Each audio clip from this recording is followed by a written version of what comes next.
So guys, what's up? Welcome back to the channel and welcome back to this super required video।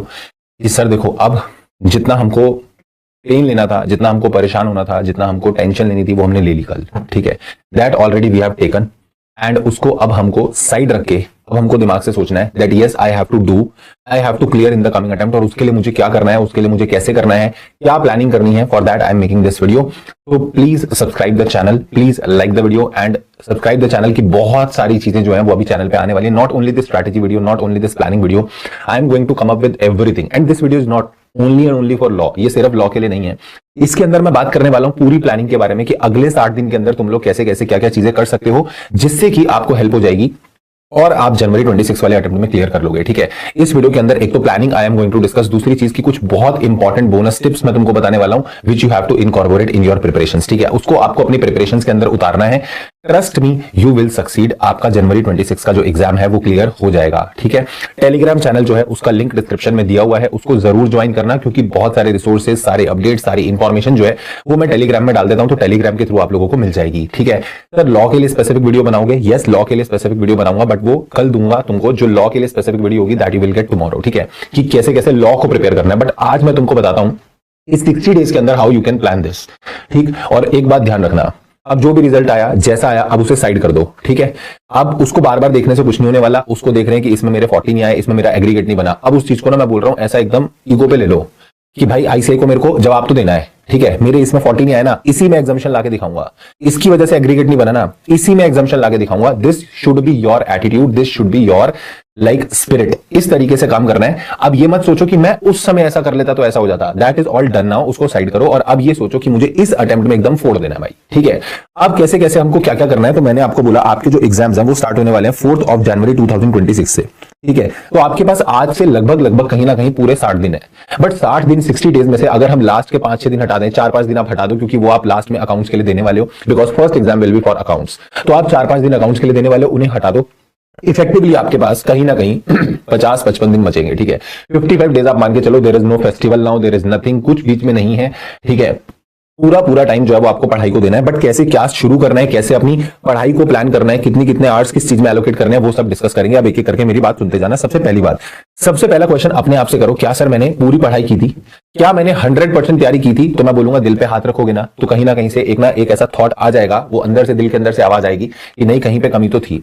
आपको याद होगा आपने कहीं ना कहीं पे कोई टॉपिक छोड़ा होगा, आपको याद होगा आपने कहीं ना कहीं पे कुछ तो थोड़ी सी कमी रखी है, कुछ चैप्टर छोड़े हैं या कोई चैप्टर सेलेक्टिव स्टडी की है तुमने, कुछ तो करा है जहां पर तुमने कमी छोड़ी है। पहले तुमको उसको असेस करके एक्सेप्ट करना है। एक्सेप्टेड, यस हमारी थोड़ी सी कमी थी, और अगर सर अब हमने तो अपनी तरफ से बेस्ट दिया था, तो भी मैं बोलूंगा हमेशा there is a scope of improvement. हमेशा ये ध्यान दो कि अब मैं इसमें और बेटर क्या कर सकता हूं। ठीक है, मैंने इस चीज का ये कर लिया था, सारा मैंने चैप्टर पढ़ लिया था, बट मैंने इसके क्वेश्चंस नहीं करके देखे थे, मैंने इसके कुछ कम क्वेश्चंस कर लिए थे, मैं इस बार ज्यादा क्वेश्चन करूंगा। मैंने राइटिंग प्रैक्टिस की थी बट मैंने कम की थी, 2 क्वेश्चन लिख के देखे थे, मैं इस बार ज्यादा लिख के देखूंगा। तो कहीं ना कहीं थोड़ी सी कमी थी, उसको पहचानो, क्योंकि बेटा जी उसी पे ही काम करना है। जैसे हम उस पे काम कर लेंगे ना, मैं बता रहा हूं अपना बेड़ा पार हो जाएगा और हमारा जो रिजल्ट है वो सक्सेसफुल हो जाएगा, हमारा रिजल्ट जो है वो पास हो जाएगा। ठीक है, तो आपको सबसे पहले तो ये असेस करना है कि मेरी कमी किस सब्जेक्ट में रही है, मेरा वीक पॉइंट क्या है, मेरे को किस पे काम करना है।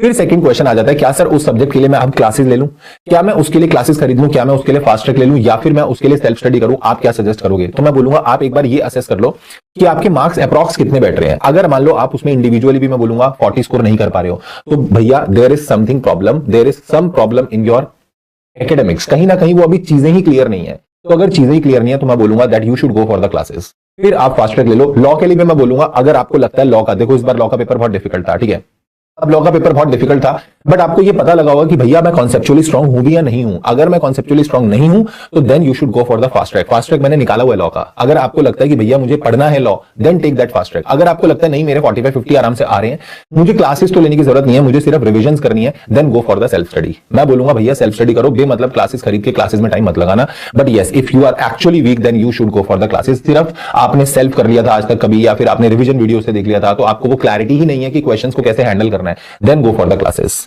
तो आपको ये देखना पड़ेगा कि मैं कहां जाऊं, मेरे को क्या अभी मेरा स्टेटस है, उसके अकॉर्डिंगली सेलेक्ट करना। ठीक है, अब मैं बोल के चलता हूं, मान लो कि आपकी कोई क्लासेस या तो आपने अभी फास्ट ट्रैक खरीदे, या फिर आपकी रेगुलर क्लासेस है और आपका फर्स्ट अटेम्प्ट है, अभी आपका फर्स्ट अटेम्प्ट है इन द जनवरी 26। तो मैं उनकी भी बात कर लेता हूं साथ में, कि कहीं ना कहीं आप बात करो कि आपकी क्लासेस अभी पेंडिंग है। तो मान के चलना भैया, अगर आप जैसे फास्ट ट्रैक भी खरीदते हो या आपकी कोई क्लासेस पेंडिंग है, तो मैं बोलूंगा फास्ट ट्रैक में अगर आप प्रैक्टिकल सब्जेक्ट का फास्ट ट्रैक लोगे तो कहीं ना कहीं आपको 120-130 घंटे देने पड़ेंगे, अगर आप थोड़ी सी स्पीड पे उसको देखोगे तो। बट प्लीज 2 की स्पीड पे मत देखना, ठीक है बाबू, प्लीज 2 की स्पीड पे मत देखना, वरना क्या होगा, सिर्फ ड्यूरेशन खत्म हो जाएगी और क्लास का कुछ समझ में नहीं आएगा, कुछ रिटेन नहीं रहेगा। तो आपको कहीं ना कहीं 120-130 घंटे जो है वो देने पड़ेंगे इन द प्रैक्टिकल सब्जेक्ट। 80-90 घंटे में मान के चलता हूं कि कहीं ना कहीं तुम्हारे फास्ट ट्रैक में जाएंगे थ्योरी वाले पेपर के अंदर, चाहे आप ग्रुप 1 के लिए जा रहे हो, चाहे आप ग्रुप 2 के लिए जा रहे हो। If you are going for group 1, तो मैं बोलूंगा कि कहीं ना कहीं ग्रुप 1 के लिए आपके जो थ्योरी का पेपर हो गया वो लॉ और अकाउंट्स और टैक्स जो है आपका प्रैक्टिकल हो गया। ऐसी ग्रुप 2 में ऑडिट आपका थ्योरी हो जाएगा और कॉस्टिंग और जो एफएमएसएम है वो आपका प्रैक्टिकल हो जाएगा। तो ये आप उसी तरीके से प्लान कर लेना आपका कौन सा ग्रुप है, ग्रुप 1 है या ग्रुप 2 है, ठीक है। अगर सर मैं मानता हूं कि मेरा जो टोटल अमाउंट, टोटल ड्यूरेशन जो है ना, total duration of the classes मेरी पेंडिंग है अप्रॉक्स, कहीं ना कहीं मैं बोल रहा हूं कि ये मेरा बैठेगा 220 घंटे के आसपास। मैं अपर एंड पे लेके चल रहा हूं, आप मान के चलो 220-230 घंटे बैठेगा, ठीक है। अब जब आप पेपर देने जाओगे तो ये तो बात तय है कि पेपर देने से पहले आपको सिर्फ और सिर्फ 25 घंटे मिलेंगे पढ़ने के लिए, यानी कहीं ना कहीं 1.5 दिन मिलता है। आप आज अकाउंट्स का पेपर देके आए तो आपको आज के बाद कितना दिन मिलेगा, आपको आज के बाद सिर्फ आज जब आओगे 5-6 बजे तक आओ, 5 बजे तो पेपर खत्म होगा, 6 बजे तक आओगे, 7 बजे भी पढ़ने बैठे 12 बजे तक पढ़ पाओगे, कहीं ना कहीं आपका सिर्फ और सिर्फ कितना होगा, आपका सिर्फ और सिर्फ 7 से 12 5 घंटे का आउटपुट निकलेगा। फिर अगले दिन का आपको दिन मिल जाएगा और फिर उसके बाद जो पेपर वाले दिन सुबह थोड़ा सा आपको टाइम मिल जाएगा। टोटल मिला मिलू के मैं बोल रहा हूं मोटा मोटी कहीं ना कहीं आपको 25 घंटे के आसपास मिलेगा। तो जो चीज को आपको 25 घंटे में रिवाइज करना है, आपको उसको थोड़ा सा बैक कैलकुलेट करके सोचना पड़ेगा कि जो चीज मैं आज पेपर से एक दिन पहले 25 घंटे में रिवाइज करना चाहता हूं, तो मैं उसको उससे पहले कितने टाइम में रिवाइज करूं, उससे पहले मैं कितने टाइम में रिवाइज करूं, और आपको कम से कम 2 रिवीजन तो करनी पड़ेगी। तो अगर मैं बोलूं लॉ की बात करूं तो कहीं ना कहीं 60 घंटे आप रिवीजन के लिए दोगे, और ये तो मैं भी क्लासेस के अलावा बात कर रहा हूं, आप कम से कम 60 से 70 घंटे थ्योरी पेपर के लिए रिवीजन के लिए दोगे फर्स्ट रिवीजन में, क्योंकि फर्स्ट रिवीजन में you have to give time जिससे आपको चीजें लर्न करनी है, because this will help you to retain the things. आपको चीजें याद तभी रहेंगी जब आप फर्स्ट रिवीजन में अच्छे से याद करके बैठे हो, वरना सेकंड रिवीजन में भी सेम टाइम लगेगा। आप ऐसा सोचते हो ना कि बस मैं 5 दिन के अंदर पूरा लॉ रिवाइज कर लूंगा, देखो 20-30 घंटे के अंदर मैंने लॉ रिवाइज कर दिया, 40 घंटे के अंदर मैंने कर दिया, तो सेकंड टाइम भी 40 घंटे ही लगेंगे, फिर उसका क्या फायदा हुआ। तो आप यही करते करते एग्जाम तक आ जाते हो, और फिर एग्जाम से एक दिन पहले सोचते हो जो मैं 50-50 घंटे में पढ़ के आ रहा हूं, अब मैं उसे सीधा एकदम 20 घंटे में कवर कर लूं, तो वो तो पॉसिबल नहीं है। तो आपको कहीं ना कहीं एक लर्निंग कर्व बनाते हुए चलना है, आपको ये दिमाग में रख के चलना है जो चीज मेरी आज 60 घंटे में हुई है, मेरे को उसे सेकंड रिवीजन में 35-40 घंटे के अंदर खत्म करना है, देन उसके बाद मैं उसको 1.5 दिन में कवर कर पाऊंगा। This should be the flow. आप सोचो मैं आज कोई चीज को रिवाइज करूं 80 घंटे में और फिर एग्जाम से एक दिन पहले उसे ही समेटने की कोशिश करूं 25 घंटे में, तो इट इज टोटली रॉन्ग, ये नहीं करना है आपको, ठीक है। तो आपको फर्स्ट रिवीजन में कहीं ना कहीं इतना टाइम देना पड़ेगा। टोटल आपकी फर्स्ट रिवीजन के आवर्स हो जाएंगे अप्रॉक्स 240। सेकंड रिवीजन में मैंने बोला कहीं ना कहीं आपको लगेंगे 130 घंटे के आसपास, और ये टोटल रिवीजन करने में आपको लगेंगे 370 आवर्स। और मैंने बोला जो आपकी क्लासेस पेंडिंग थी कहीं ना कहीं उसमें 220 से 230 घंटे लगेंगे, तो मान के चलो आपको टोटल 600 घंटे चाहिए। अब सर ये 600 घंटे मैं निकालूंगा कैसे, क्योंकि 60 दिन है मेरे पास, पर मैंने लास्ट के 5 दिन तो हटा दिए, क्योंकि उस दिन में से तो मुझे क्या करना है, उस दिन में तो मुझे अकाउंट्स पढ़नी है सिर्फ, तो बचे मेरे पास 55 डेज अप्रॉक्स। तो मैंने बोला कहीं ना कहीं 600 घंटे को आप एलोकेट कर दो इन द 55 डेज, और आपका एक दिन का आउटपुट निकला 11 घंटे। आपको कम से कम 11 घंटे एक दिन पढ़ना पड़ेगा। सर आपको नहीं लगता ये 11 घंटे बहुत कम आ रहे हैं, मतलब अभी इस समय तो हमको 15-16 घंटे पढ़ना चाहिए। तो मैंने इसमें आरटीपी कहां लिया, मैंने इसमें आरटीपीस कहां लिए, मैंने इसमें एमटीपीस कहां लिए, मैंने इसमें मॉक टेस्ट कहां लिए, मैंने इसमें एमसीक्यूज कहां लिए। अभी तो मैं ये बोल रहा हूं कि तुम क्लासेस कर रहे हो, रिवीजन कर रहे हो, आपको राइटिंग प्रैक्टिस साथ में करके देखनी है, और आपको आरटीपीस करके देखनी है, एमटीपीस करके देखनी है, टेस्ट देने हैं, तो वो सब के लिए भी तो टाइम चाहिए। तो ये तो मिनिमम टाइम मैंने बोला कि तुम्हें कम से कम 11-12 घंटे देने पड़ेंगे, और 1-1.5 घंटा और एक्स्ट्रा निकालो डेली का कि आपको क्या करना है, उसमें आरटीपीस के क्वेश्चन करके देखने हैं, एमटीपीस के क्वेश्चन करके देखने हैं। जब आपका वीकली पूरा टारगेट कंप्लीट हो जाए, अपीयर फॉर द टेस्ट, मेरे को टेस्ट के लिए अपीयर करना है, ताकि मैंने जितना इस हफ्ते में पढ़ा मैं एटलीस्ट एक टेस्ट दे दूंगा तो मेरे को कॉन्फिडेंस आएगा, yes I am able to do it, I am able to do it. But मैं तुमको बोल रहा हूं कि इसके लिए ना आपको चाहिए होगी एकदम भयंकर वाली डेडिकेशन। अब तुम सोचो कि नहीं मैं तो आज क्या करूंगा, 11 घंटे में बैठा, और 11 घंटे बैठने के बाद ठीक है मैंने कुछ पढ़ लिया, नहीं पढ़ा, किसी दिन पढ़ लिया किसी दिन नहीं पढ़ा, तो भैया फिर काम नहीं बनेगा बेटा जी, ये मान लो, फिर प्रॉब्लम हो जाएगी। और अगर आपने ये चीज करी ना तो these things will cost you the January 26 attempt, आपको फिर वहां पर भी खामियाजा भुगतना पड़ेगा। मैं नहीं चाहता कि वो हो, तो please try to understand, at least 11 घंटे 12 घंटे तुमको एक दिन में देने पड़ेंगे, ठीक है। तो अब मैं तुमको बताऊं कि ये जो 1.5 घंटा और मैंने बोला है, आपने 11-12 घंटे तो जिसमें आपकी क्लासेस और वो सब निपट गई, अब वो भी कैसे करनी है वो भी अभी मैं बताऊंगा, क्लासेस के साथ रिवीजन कैसे करनी है वो भी अभी मैं बताऊंगा, मेरी बात ध्यान से सुनना। मैंने बोला कि आपकी कहीं ना कहीं जो है ये 1-1.5 घंटा आप दोगे राइटिंग प्रैक्टिस में, आरटीपीज में, एमटीपीज में, ठीक है। बट आपको 11-12 घंटे, अब जो मैं बोनस टिप्स बताने जा रहा हूं ध्यान से सुनना, 11-12 घंटे आपको इफेक्टिव निकालने हैं। इफेक्टिव का मतलब होता है प्रोडक्टिव आवर शुड बी 11-12 घंटे। 11-12 घंटे की सिटिंग नहीं है सिर्फ। आप सोचते हो मैं बैठा 12 घंटे हूं, मैं तो सर ने बोला था 12 घंटे, मैं 12 घंटे बैठा हूं, उसमें से पढ़े कितना 8 घंटे 4 घंटे। ये नहीं होना चाहिए कि 2 घंटे बैठे फिर 1 घंटे का ब्रेक, फिर 2 घंटे बैठे फिर 1 घंटे का break. This should not be the case.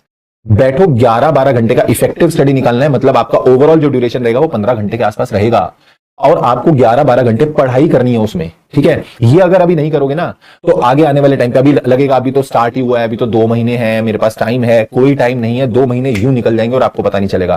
तो आपको आज से ही ये बात सेट करनी है। आज के बाद मैं एक भी दिन वेस्ट कर नहीं सकता, एक भी दिन मैं वेस्ट नहीं कर सकता। मेरे पास एक सिंगल डे नहीं है वेस्ट करने के लिए, बिकॉज अगर मैंने एक सिंगल डे वेस्ट करा ना मेरा अटेम्प्ट वेस्ट हो जाएगा। ये बात दिमाग में डाल लो, ठीक है।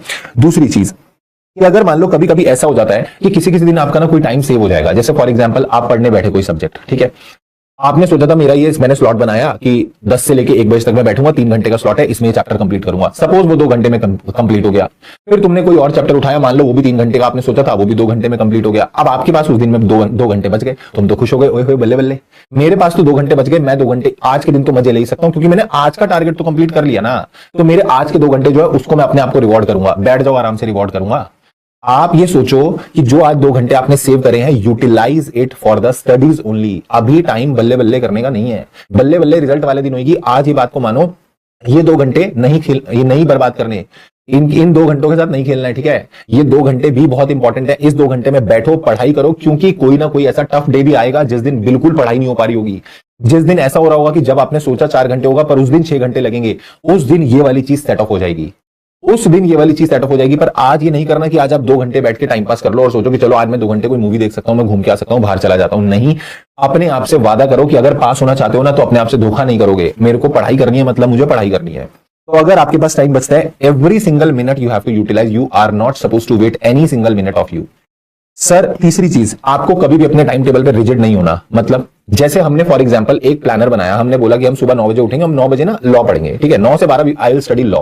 अब मैंने 9 से 12 लॉ का टाइम टेबल बना लिया, मैं उठ के पढ़ने बैठा, मैं देख रहा हूं बट याद ही नहीं हो रहा, समझ ही नहीं आ रहा। और ये हमारे साथ भी होता था, सबके साथ होता है। कई बार ऐसा होता है दिमाग में नहीं घुस रही चीज, तो बंद कर दो उस बुक को and shift to the other subject. ये कोई रिजिडिटी नहीं होती, नहीं मेरा 9 से 12 तो लॉ का ही टाइम टेबल है, मैं इसमें तो लॉ ही पढ़ूंगा। अब तुमने उसमें 3 घंटे भी निकाल दिए और तुमने उसमें कोई आउटपुट भी नहीं निकाला और टाइम भी वेस्ट हुआ अलग।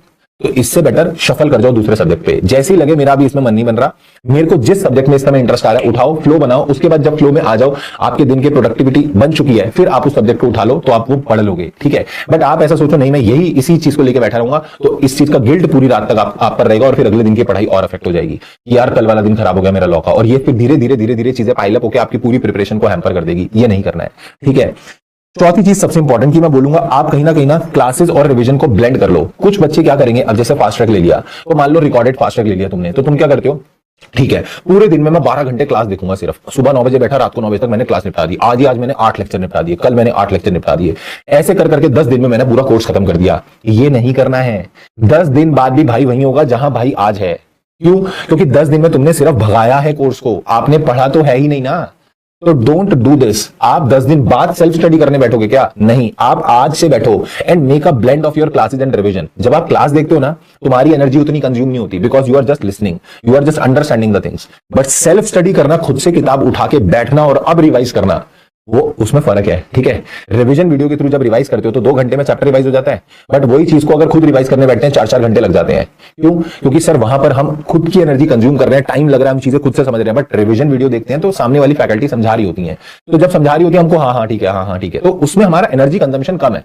तो इसलिए बोल रहा हूँ, क्लासेस देख रहे हो, रिविजन देख रहे हो, तुम्हारी एनर्जी कंजम्पशन कम है एक दिन में। अभी जो है क्लासेस देखो, बट साथ में रिवीजन का स्लॉट डालो। अभी क्लासेस का ड्यूरेशन ज्यादा रखो ताकि क्लासेस भी खत्म करनी है, और साथ में जैसे मान लो आपने 12 घंटे का एक दिन का स्लॉट बनाया, तो 8 घंटे क्लास देख लो, 4 घंटे रिवीजन डालो, ताकि सेल्फ स्टडी एकदम से तुम भी 12 घंटे सेल्फ नहीं बैठ पाओगे। तुम सोचो अब कल से ही मैं 12 घंटे बैठने की सिटिंग निकालूंगा, बैठूंगा, मैं नहीं कर पाओगे। तो आप धीरे धीरे अपनी सिटिंग इंक्रीज करोगे। कैसे? 8 घंटे क्लास देखो, 4 घंटे बैठो, धीरे धीरे वो क्लासेस, जब आप 8 घंटे क्लास देख रहे हो तो क्लासेस का ड्यूरेशन भी तो घटेगा, क्लासेस का टाइम भी तो कम हो रहा है, तो धीरे धीरे क्लासेस का टाइम कम होता जाएगा और आपकी जो रिवीजन का टाइम है वो बढ़ता जाएगा। एंड इस तरीके से there will come a point of time when आपकी क्लासेस भी खत्म हो जाएंगी, साथ साथ तुम रिवाइज भी करते हुए आ रहे हो, और फिर उसके बाद जो बचा हुआ टाइम होगा उसमें आपकी रिवीजन और आपके टेस्ट वगैरह जो है वो हो जाएंगे। तो ये सारी चीजें अगर आप फॉलो करोगे ना, मैं बोल रहा हूं with classes and with revision you are able to clear. पर सर हम तो वो वाले बच्चे हैं जिनकी कोई क्लासेस पेंडिंग है ही नहीं, मान लो हमारी कोई क्लासेस ही पेंडिंग नहीं है, हम कोई भी फास्ट ट्रैक नहीं लेने वाले, कुछ नहीं लेने वाले, तो तुम्हारे पास पूरा रिवीजन का टाइम होगा। फॉलो दिस, मैं बोलूंगा इसमें आप फर्स्ट रिवीजन में और थोड़ा सा टाइम एक्सटेंड करके लिख लिख कर चीजों को याद करो, अकाउंट्स के क्वेश्चन लिख लिख के करो, टैक्स के क्वेश्चन लिख लिख के करो, और अगर आपको लगता है कि भैया मेरे को और एक्स्ट्रा क्वेश्चंस करने हैं, करो, क्योंकि तुम्हारे पास टाइम है। And you can do third revision as well. आप एग्जाम से पहले बड़े प्यार से 3 रिवीजन कर सकते हो, ठीक है। तो ये जितनी चीजें मैंने समझाई प्लीज इनको फॉलो करना। लॉ की स्पेसिफिक वीडियो में डालूंगा, और अगर सर हमारे बोथ ग्रुप्स हैं, हमको कैसे प्लान करना है, सिंगल ग्रुप दे, बोथ ग्रुप दे, काफी सारे डाउट हमारे दिमाग में और भी हैं कि मेरे ये वाली क्लासेस जो थी चल रही थी, मेरा ये वाला रिजल्ट ऐसा आ गया, अब मैं ये ग्रुप के लिए जाऊं या ये ग्रुप के लिए जाऊं, तो उस पे I will make a separate video and that I will upload in a couple of days, वो भी आपको मिल जाएगी। और जो भी तुमको प्रॉब्लम रहे कि सर हमको इस चीज पे सजेस्ट करो, प्लीज इस चीज पे वीडियो बना दो, तो तुम प्लीज एक बार इसमें कमेंट बॉक्स में लिख देना, तुम्हारा मैसेज मेरे तक पहुंच जाएगा, वो कमेंट मेरे तक पहुंच जाएगा, और मैं उस पर डेफिनेटली वीडियो बना दूंगा। बट एटलीस्ट लिख के जरूर जाना। एंड प्लीज मैं तुमसे एक चीज मांगना चाहता हूं, प्लीज प्रॉमिस मी, मैं सच्ची बोल रहा हूं, प्रॉमिस करो that you are going to study. आपको मेरे से प्रॉमिस करना है, मेरे से प्रॉमिस करो, yes sir I promise to you कि मैं अगले रिजल्ट में पास होकर दिखाऊंगा, मैं अगले रिजल्ट में पास होकर दिखाऊंगी, definitely I will be clearing in the next attempt, ठीक है। एंड एकदम सच्चे मन से पढ़ाई करो, भगवान जी साथ देंगे, ठीक है, भगवान साथ देंगे, आपकी मेहनत जो है वो रंग लाएगी, and definitely you will be able to clear, right. So मिलेंगे in the next video. This is all for today, thank you so much, take care, bye bye, and keep working very very hard as someone somewhere is waiting for success. Thank you so much, take care, tata, bye bye.